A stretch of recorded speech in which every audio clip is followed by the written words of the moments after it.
Welcome back to the Liz Wheeler Show. Guys, it's happening. A major election integrity issue has been discovered on the voter rolls in a pivotal swing state, the state of Michigan. There are 500,000 more registered voters in the state of Michigan than eligible adults eligible for voting. That's 500,000 more people on the voter rolls with a chance to cast their ballot than people who are allowed to actually cast their ballot.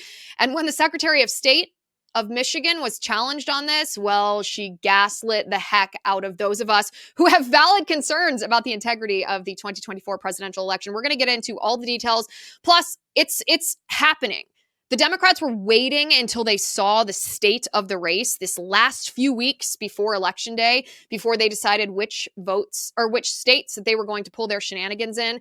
Well, it's begun. So we're going to go through a list of what election integrity issues to be on the lookout for in which states, as we are less than 20 days now from the presidential election. But first, before we get to that, Donald Trump worked at McDonald's for an afternoon in Pennsylvania, the swing state of Pennsylvania. And there's a reason that Donald Trump's McDonald's visit and the photograph of Donald Trump looking out of the drive-through window at McDonald's has instantly become a global phenomenon. It's resonated with so many people in a way that I almost found to be unexpected. And here's the thing.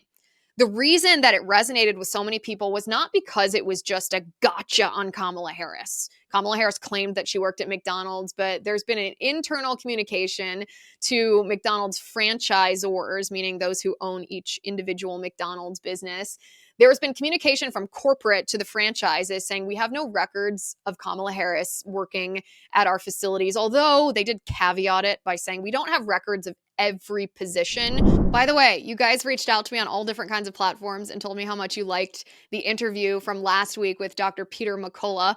We couldn't put that one on YouTube for obvious reasons because we talked about the thing that cannot be mentioned with criticism over on YouTube.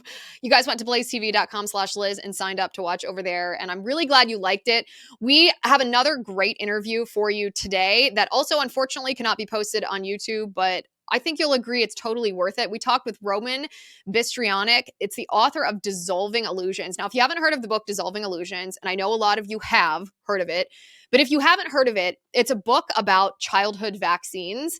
And the way that Roman addresses the issue is he doesn't just talk about the individual vaccine and the risk of harm from that vaccine versus the risk of protection from the vaccine itself. He talks about the history of disease. Why did so many people die from otherwise preventable or treatable diseases in times past versus if children, for example, get measles now, they don't have the same likelihood of dying as they did a century ago. And he talks about the conditions that make it more likely for children to die of diseases versus how we can prevent those deaths without using vaccines. It's fascinating. If you're a parent that just doesn't quite feel right about giving your child vaccines, highly recommend the book. It's really interesting. I've read it myself. And the interview is something you don't want to miss. So go over to blazetv.com/Liz. You can use my promo code if you're not already a member. Use promo code Liz40 at checkout and you can join our movement. We have a lot of great behind the scenes content back there too, VIP content and content that is censored on other platforms. So don't miss the chance to join blazetv.com/Liz. Use my promo code Liz40 and let me know what you think of this interview with Roman Bystrianyk, the author of Dissolving Illusions. I loved it. I think he was great, but I want to hear what you think too. So I guess they left it open to the idea that she might have worked there. But listen, you and I know, we all know Kamala Harris never worked at McDonald's. This was just her effort to be, I was raised in a middle-class family. No, she's trying to make herself sound like one of us. And we all know that she's a San Francisco elitist who does not resonate with any of our hardships whatsoever. So it was a gotcha moment. Don't get me wrong. Donald Trump can now say that he worked more hours at McDonald's than Kamala Harris has. That's true. But the reason that it resonated with so many people, take a look at this photo. Look at Donald Trump wearing the McDonald's apron, waving to crowds of people and fake news media who he shouted out while he is putting together French fry orders, while he is handing people their Happy Meals. And we're going to watch some of those videos. But the reason that it resonated with so many people is because Donald Trump is not the working man. Donald Trump actually is one of the elite as well. Donald Trump was, I don't want to say he was raised in the lap of luxury, but his father was a successful businessman. Donald Trump has spent his entire adult life as a very successful real estate developer, a very wealthy real estate developer. But the reason that this resonated with so many people is because Donald Trump is actively making an effort to understand the working man's plight. He's not condescending of the people who work at McDonald's. He's saying, yeah, I want to do this with you. I want to stand next to you. I want to use my position in power, my position of wealth, my position of prosperity, my position as an owner of businesses that employ people just like you. I want to listen to you and I want to be your champion. That's what he did in 2016. This is actually the single most effective campaign tactic that Donald Trump has ever used in any of his presidential campaigns, is to say, no, I'm not one of you, but I will use my position knowing the dirty tactics that my peers, the elitists, use against you to be your champion. And people felt it. Look, I mean, all you have to do is scroll through your X feed and look at people's reaction to Donald Trump working at McDonald's. Politicians do all kinds of campaign stunts. Why this one? Why was this one? Why did this one resonate so much with so many people? Because Donald Trump understands that there is dignity in all work. In fact, I want to show you a specific video of Donald Trump putting together a fries order at McDonald's, and listen to the comment that he makes at the very end of this. Take a look at this video. Tight. So he's putting the fries into the fry container. Never touches the human hand. Narrating as he goes. Nice and full. Good. In your own career, Mr. President, how did you tell us about those jobs that people take early on to try to make a break and how you did it? This is a great job to take. It requires expertise. I'm going through the French fry stuff. It's a whole. What have you learned? Did you learn anything new? And what did he say at the end of that? He said that takes some expertise. So what does that mean? What is the reason that he says that takes some expertise? We all have this stereotype of working at McDonald's being the lowest form, the lowest job. It's a fast food job. It's a minimum wage job. And what is Donald Trump saying when he says it takes some expertise to work here? He's saying there's dignity in what you do. There's dignity in coming to work and serving others, earning a paycheck and providing for your family. And the dignity that he is extending to lower income Americans or younger people, or, I mean, people working fast food. Do you see this from the left? No, what you see from the left is condescending. What you see from the left is dismissive. What you see from the left is disgust towards the working man, but not from Trump. Trump says, no, I may never have done this before. You teach me what goes into your job so that I know how best to help you. That is why this resonated with so many people. And listen, that photo, if we could bring that photo up again, that photo of Donald Trump wearing the McDonald's apron, looking out of the drive-through window. What is it about this guy where he is able, just in this campaign alone, to have iconic photo after iconic photo after iconic photo? We have the McDonald's photo. We have the Trump mugshot from a year ago. Has there ever been a political photograph that went more viral than the Trump mugshot? I don't think so. We have the photo of Donald Trump 2 seconds after he was shot in the head at his rally in Butler, Pennsylvania, with his fists in the air. Fight, fight, fight. The most iconic photo ever in the history of American politics. We have RFK Jr. and Donald Trump shaking hands. Did we ever think that the Kennedys and Donald Trump would join together in a Make America Healthy Again effort? We have Elon Musk, one of the richest men in our country, jumping with excitement while campaigning for Donald Trump when Donald Trump revisited the site of that assassination attempt in Butler, Pennsylvania. Another iconic photo. This man has a singular ability to produce iconic photos that aren't staged. It's not something that a politician is saying, oh, let's hold a baby and shake hands and try to make it seem like I'm one of the guys. No, he's just doing it. And when it's captured on film, it's iconic because of what Donald Trump is offering for our country. Let me ask you a question. Do you think this country is going in the right direction? Or does it feel like everything is falling apart? If you're feeling alarmed at the state of our nation, well, you are not alone. You're correct, but you're not alone. In fact, Americans from all walks of life have taken action to prepare for whatever is coming next. And that starts with having an emergency food supply. In fact, when Kamala Harris threatened to impose price controls in the food industry about a month and a half ago, I turned to my husband. We were in our kitchen after dinner. He was cleaning up. I was doing something with food. And I said, do we have emergency food in our house? Because if Kamala imposes price controls, we're going to have a food shortage immediately, and that's going to impact all of us. We're going to have runs on grocery stores. It's going to be an absolute disaster. And my husband turns to me and he says, of course, we have 2 pallets of My Patriot Supply in our basement right now. And I thought, phew, Because with Kamala in charge, who knows what's going to happen. Right now, you too can prepare for whatever is to come with a 3-month emergency food kit from My Patriot Supply. It comes with delicious foods. I'm talking creamy stroganoff, honey wheat bread, mushroom rice. The entire kit offers over 2,000 calories every day. And this food kit lasts up to 25 years. So hopefully Kamala's price controls are not a thing, but who knows what's going to happen in our country over the course of the next 25 years. Whenever that day comes when you need emergency food, you will be ready. Go to preparewithliz.com right now to order your 3-month emergency food kit from My Patriot Supply. Go to preparewithliz.com. That's preparewithliz.com. And then, by the way, at the McDonald's drive-thru, a mother drove through and Donald Trump served her. He said, "This is on Trump. You don't have to pay for it." But listen to what she asked from the president, what she said she wanted for America. Listen to this. A lot of fun here, everybody. Oh my God! Oh my God! Look at all the fake news over there. Hello, everybody. You can fake this, And right? you know this is compliments of Trump, okay? Yes, thank Okay. you. Mr. President, Yes. please don't let the United States become Brazil, my native Brazil. We'll keep it Please, good. Please, please. We're going to make it better than ever, okay? Thank you. Thank you. Thank you. It's a pleasure, Mr. Compliments President. of Trump. Yes. Have a good time. Thank you so much. Thank you over there. Thank you. Oh my God. Have a great one. Have a good time. Thank Nice you. to You see too, you. Mr. Bye, President. darling. See you. Have a good time. Thank you. Please don't let America become my native Brazil. That right there is a campaign ad that I know we're, 18, 19 days from the election. Please, Mr. President, don't let America become my native Brazil. That should be a campaign ad all over the airwaves. Contrast that, by the way, with Kamala Harris from the weekend. Kamala Harris hosted a rally in which some rally goers yelled, "Jesus is Lord." And this was the reaction from Kamala at the podium to that chant. Take a listen.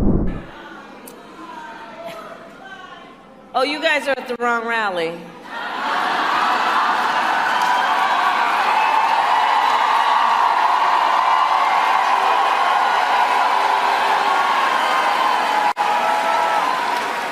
No, I think you meant to go to the smaller one down the street.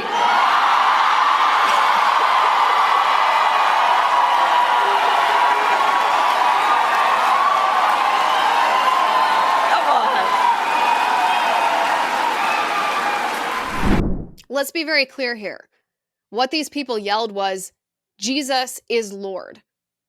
Jesus is Lord. And we verified this by looking at different videos from different angles to make sure there wasn't something else that was said, to make sure that we heard it correctly. The words were, "Jesus is Lord." And Kamala Harris's response was, "I think you're at the wrong rally." Yeah, you bet you're at the wrong rally. Christians.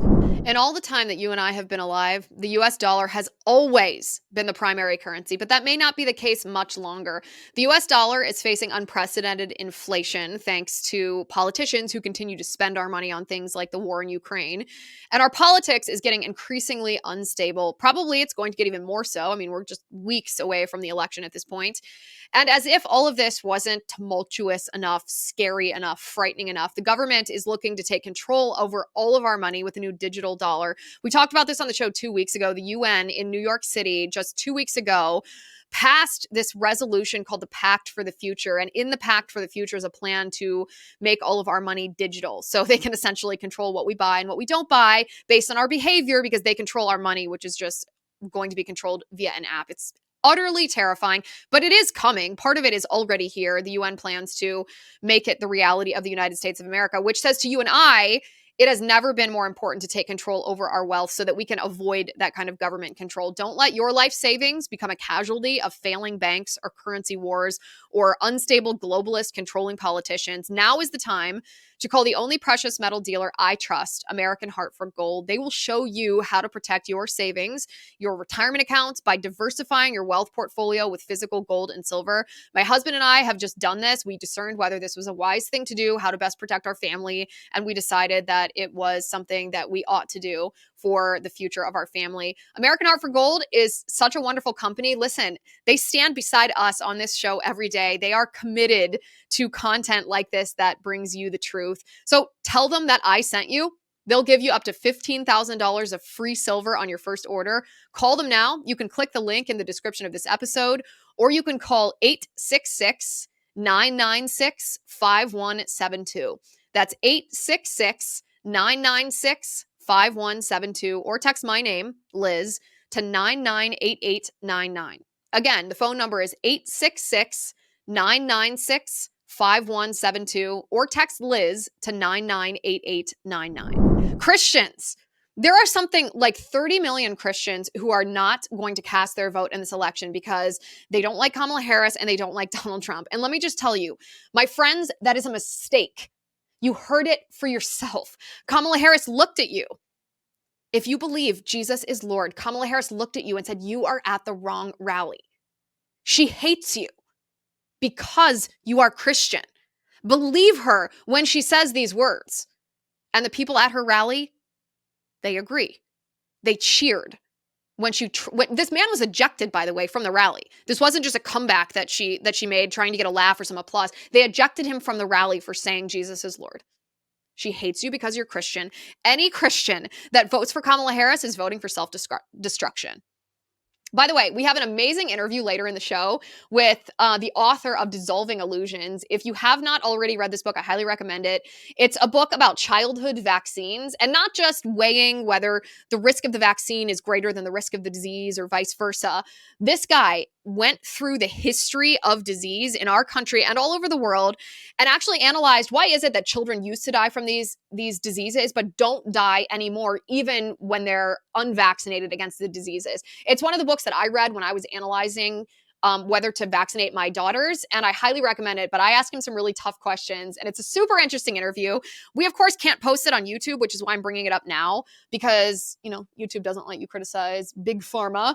So you can go to blazetv.com/Liz and use my promo code Liz40 to watch that interview. I think you're really going to enjoy it. Go to blazetv.com/Liz, use my promo code Liz40, and then let me know what you think of it. All right, guys, it is happening.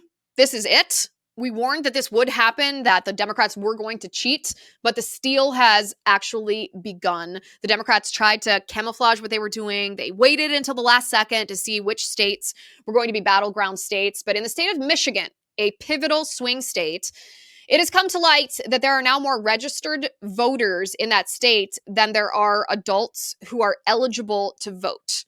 That's right. On the voter rolls, more people are registered to vote than eligible voters by 500,000 voters. How does this happen?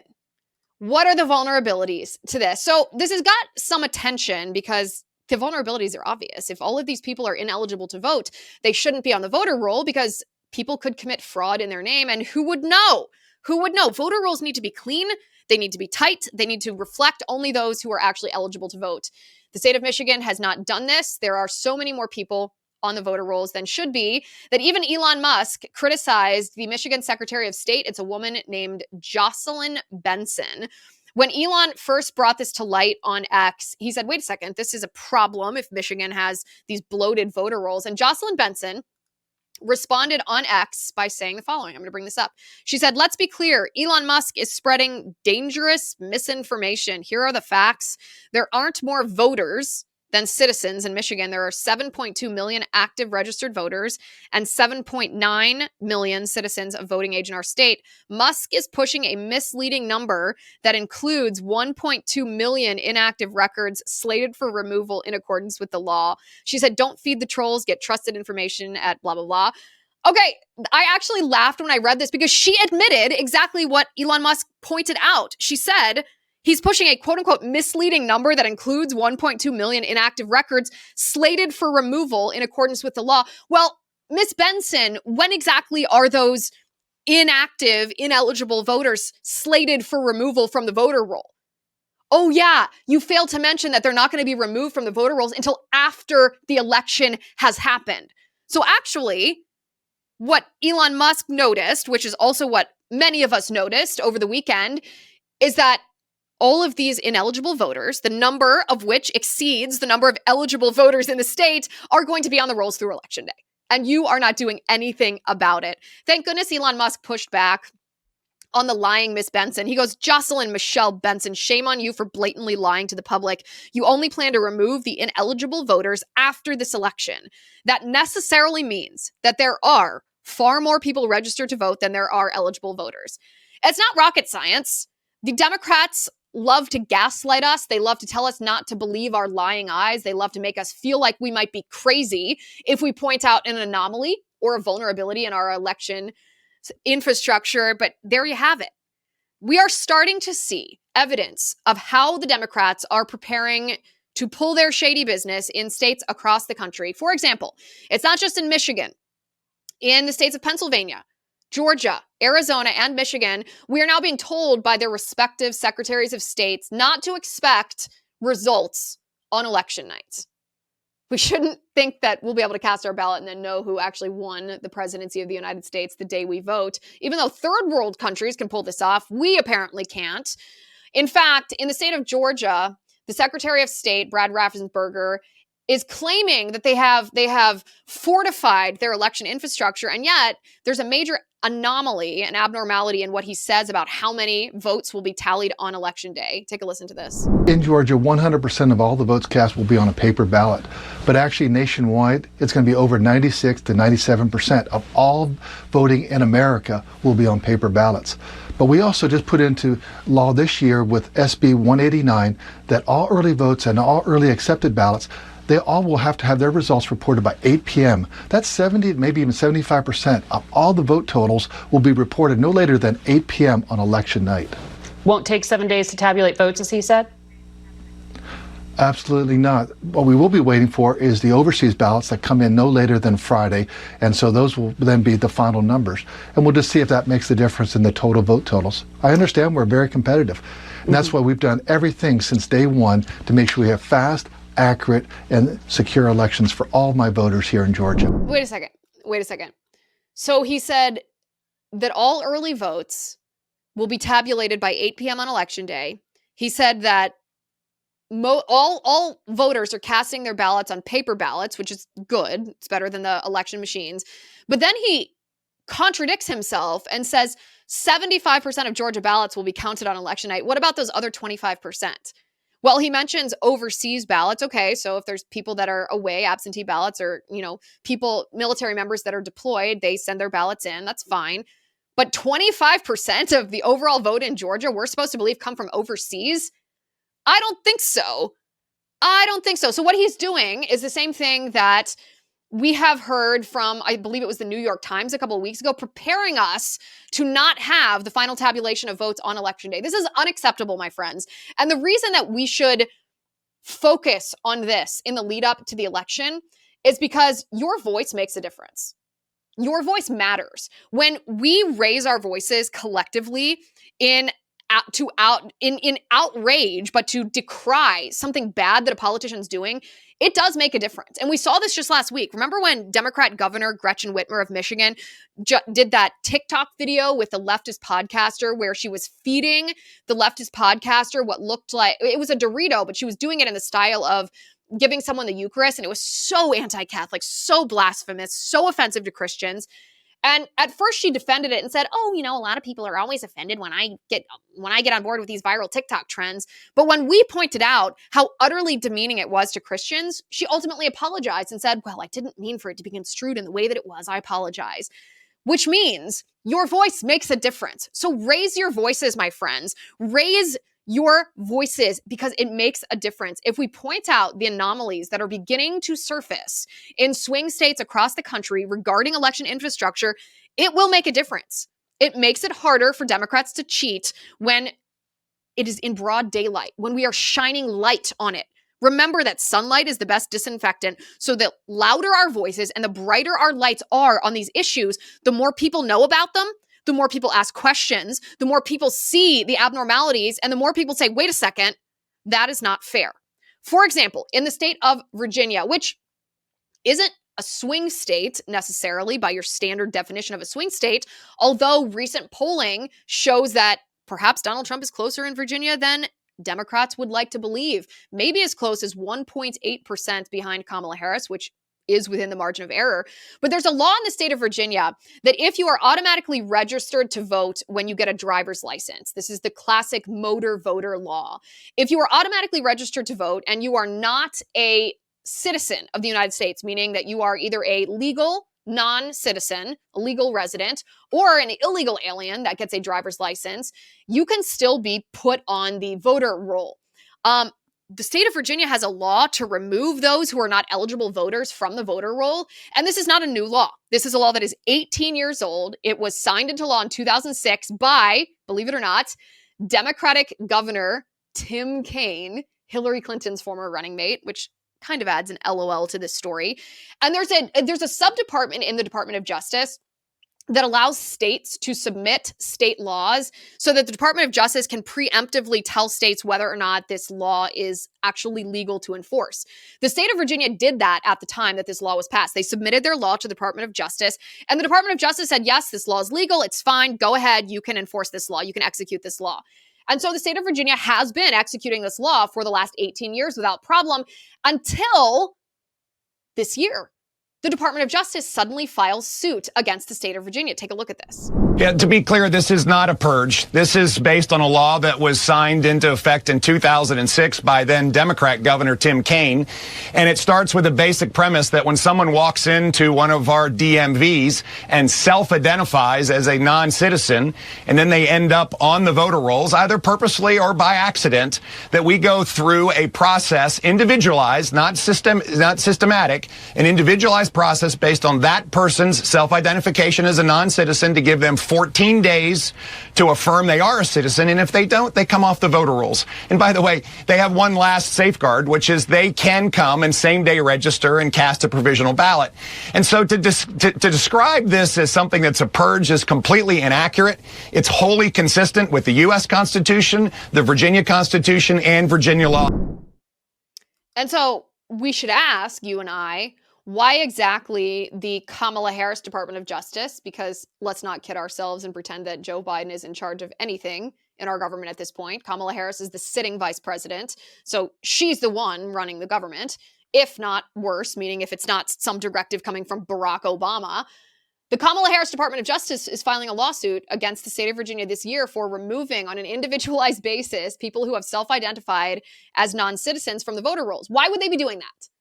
Well, they're doing that because they don't want these people to be removed from the voter rolls. They want these people to be casting their ballots. They don't think that there's a legal problem with this. They don't think it's discrimination. They don't think that it's denying any person their right to vote. They simply want non-citizens to cast ballots in states that are extremely close between Kamala Harris and Donald Trump. And again, there's polling from Atlas Intel, which was the most accurate predictor state by state of the outcomes of the 2020 presidential election, that shows President Trump within 1.8 points of Kamala Harris in Virginia, something that is absolutely freaking the heck out of Democrats. So we'll get to that polling in just a second too, but I want to mention, so now we have Michigan, Pennsylvania, Georgia, Arizona, all preparing us for not having election results on the day that I guess the final day of election season is what we should call election day at this point. We have Georgia Secretary of State giving us these strange, contradicting promises that we will have all early votes counted by election evening, yet only 75% of total ballots will be counted on election night. We have Virginia facing this lawsuit.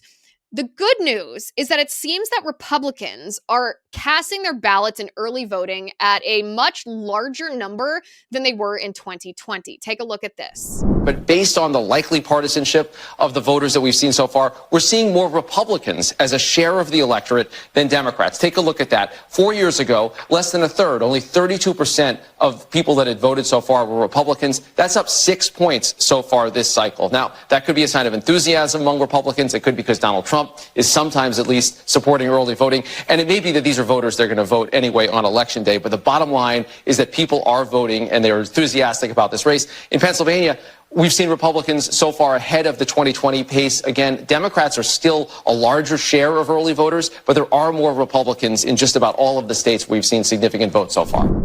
Yeah, so he is actually correct. We don't know exactly what's driving this increase in the number or the percentage of Republicans who are casting their ballots via early voting. It could be increased enthusiasm. There could be this huge energy behind Trump that's increasing the number of Republicans who are voting overall, or it could be that the Republican Party is embracing and encouraging people to cast their ballots in early voting, because even though we'd prefer it to be election day, the reality is that it's election season, and therefore we need to compete with the Democrats the way that Democrats are staging their get out the vote efforts, or we're going to lose before election day ever even happens. It could be either of those two things. But the most interesting part of that data is how many more people overall, not just the larger percentage of Republicans who are casting early votes, but the larger number of people overall who are voting at this point, 5 million in 2020 to 8 million in 2024. That's a significant difference, which in my opinion would cause me to think that increased enthusiasm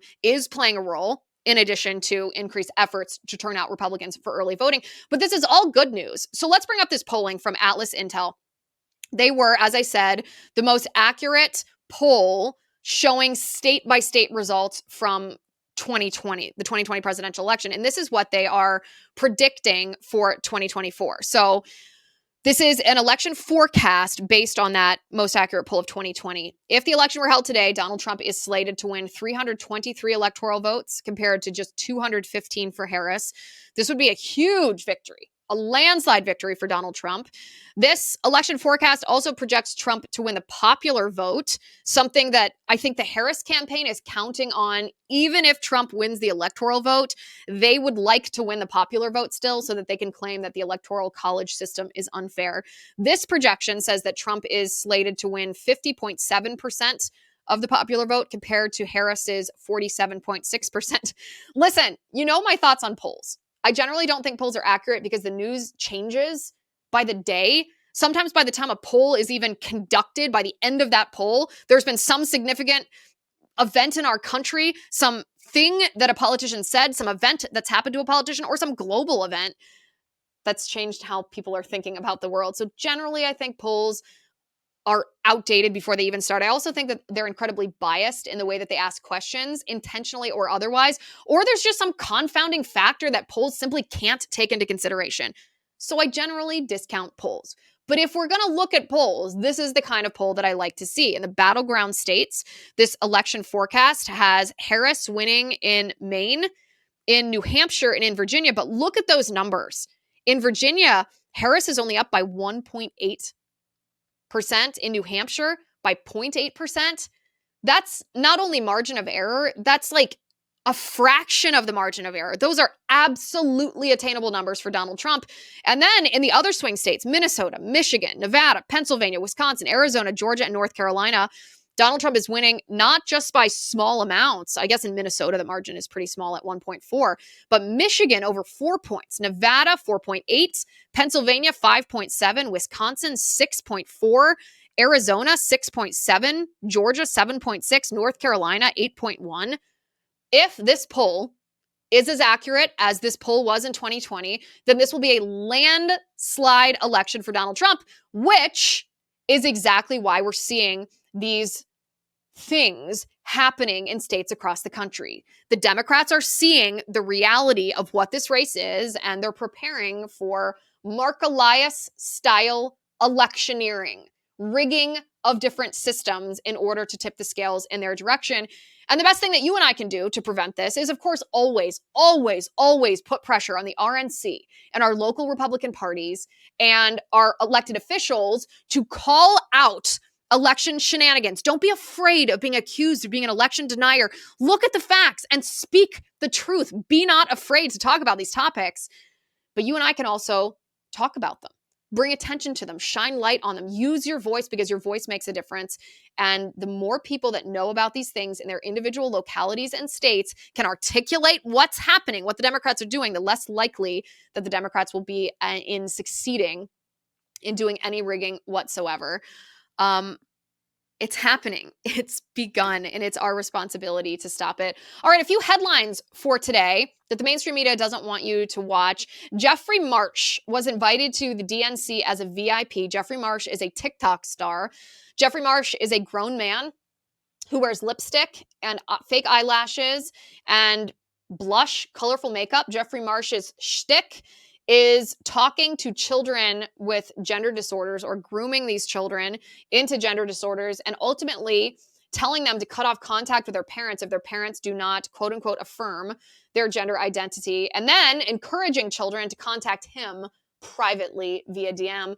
But now he's gone a step further. He's not just grooming children into gender ideology, into cutting off contact with their families, into sending him a private DM after they've cut off contact with their families. He's now saying that people whose family members support Trump should also cut off contact with that family. Take a look. Should you cut off contact with family members just because they are voting for Donald Trump? Yes. If so far they have not been able or willing to listen to compassion, to listen to kindness, to listen to you, or even to do their own research and discover that hatred's not the answer, that love and kindness is the answer, if they are unwilling to change, they must experience consequences. And you should not withhold those consequences from them. The consequence in this case would be they don't get your beautiful, loving, wonderful presence in their lives. It's over. And they are gone. This man is a groomer. This man is telling children to cut off contact with their parents for various reasons and then encouraging those children to contact him, a grown man, privately via DM. Sometimes we are told that you can't judge a book by its cover, but let me tell you, you actually can judge a book by its cover. And we all know exactly what Jeffrey Marsh is. But let's remember, not only is Jeffrey Marsh a creep, not only is he grooming children, not only is he obviously dangerous, he was embraced by the Democrat National Committee and invited as a VIP to their convention, which means they endorse what he's doing. Kamala Harris is making an effort this week to appeal to black men. Last week, she put out a video telling black men that she would give them, quote unquote, free money if they voted for her. She put out a graphic on X promising black men drugs, marijuana, if they voted for her. Now she has a third tactic she's using to try to appeal to the black man vote. This is what it is. Take a look. Hello, ladies. I'm Trey. It's good to be here. Hey, Trey. Hey, hey. So, what do you do and how much do you make? I work in finance, making six figures. How tall are you? 6'5". Okay. Do you work out? I like to stay active, yeah. Do you have a plan to vote? I didn't plan on it. The idea behind this video is that each woman is holding a balloon, and when they hear more and more about the man who is telling them about himself, if you're interested, you keep holding the balloon. If you are not interested, you pop the balloon. So he's 6 foot tall. He works in finance. He makes six figures. No balloons popped, but as soon as he doesn't vote for Kamala Harris, every single woman on that stage popped the balloon. This is endorsed by Kamala Harris.